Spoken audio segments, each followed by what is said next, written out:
Hello everyone, welcome you all in my channel Knowledge in Nursing by Onku.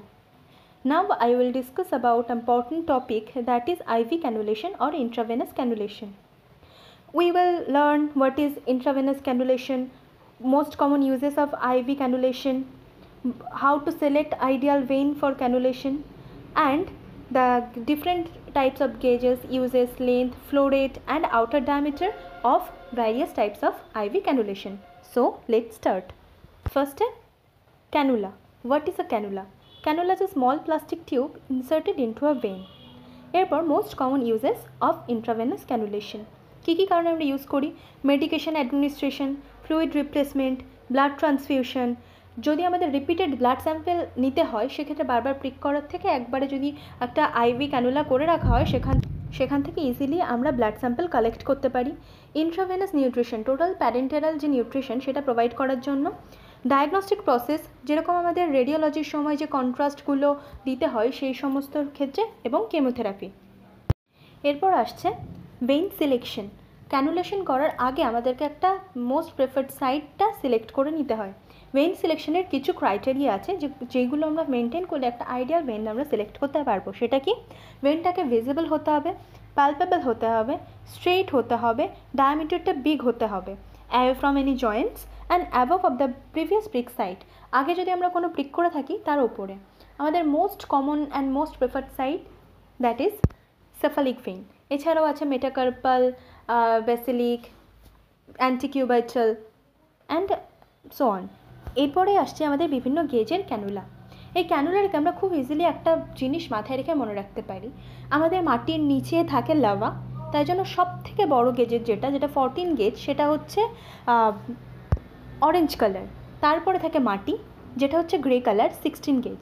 তারপরে সাদা surface যেটা হচ্ছে white 17 gauge. তারপর আছে সবুজ ঘাসপালা যেটা হচ্ছে গ্রিন কালার, যেটা হচ্ছে 18 গেজ। তারপরে আছে ফুল যেটা হচ্ছে পিঙ্ক কালার, সেটা হচ্ছে 20 গেজ। তারপরে আছে নীল আকাশ, নীল ব্লু, যেটা হচ্ছে 22 গেজ। তারপরে আছে হলুদ সূর্য যেটা হচ্ছে ইয়েলো, যেটা হচ্ছে 24 গেজ। আর তারপরে আছে পার্পল যেটা হচ্ছে 26 গেজ। এরপরে আছে অরেঞ্জ কালার যেটা হচ্ছে gauge 14, length 45 mm, outer diameter 2 mm, flow rate 250 ml per minute, mainly uses in trauma and surgery. Grey কালারের গেজ হচ্ছে 16 gauge, length 45 mm, outer diameter 1.8 millimeter and flow rate 225 ml per minute, uses surgery and trauma, adult use obviously. এরপর আছে white gauge 17, length 45 mm, outer diameter 1.5 mm, flow rate 200 ml per minute, uses trauma, surgery, rapid fluid replacement, adult use. Green color gauge 18, length 45 mm, outer diameter 1.3 mm, flow rate 100 ml per minute, uses surgery, quick blood transfusion, fluid replacement therapy এগুলোর ক্ষেত্রে use করা হয়। Pink gauge 20, length 32 mm, outer diameter 1.1 mm, flow rate 60 ml per minute, uses blood transfusion, IV medication এগুলোর ক্ষেত্রে use করা হয়।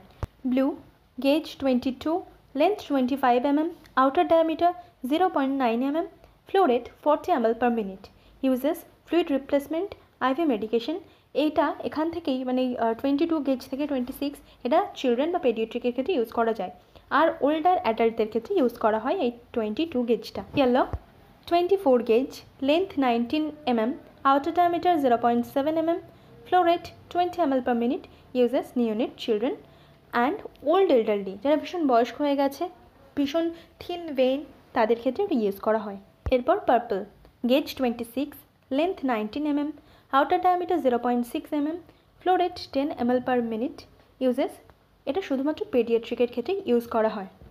প্রথম থেকে শেষ পর্যন্ত একবার যদি বলি তাহলে প্রথমে আছে অরেঞ্জ কালার যেটা 250 ml per minute flow rate, তারপরেই আছে গ্রে কালার যেটা 225 ml flow rate যেটা হচ্ছে 16 গেজের, তারপর আছে 17 গেজের হোয়াইট কালার যেটা হচ্ছে 200 ml per minute flow rate, তারপরে আছে গ্রিন কালার যেটা হচ্ছে 18 গেজ, সেটা হচ্ছে 100 ml per hour, তারপরে আছে পিঙ্ক যেটা হচ্ছে 20 গেজ, সেটা হচ্ছে 60 ml per minute flow rate, তারপরে আছে blue 22 gauge 40 ml per minute flow rate, তারপরে আছে ইয়েলো 24 গেজ যেটা হচ্ছে 20 ml per hour, তারপরে আছে পার্পল যেটা হচ্ছে 26 গেজ 10 ml per hour।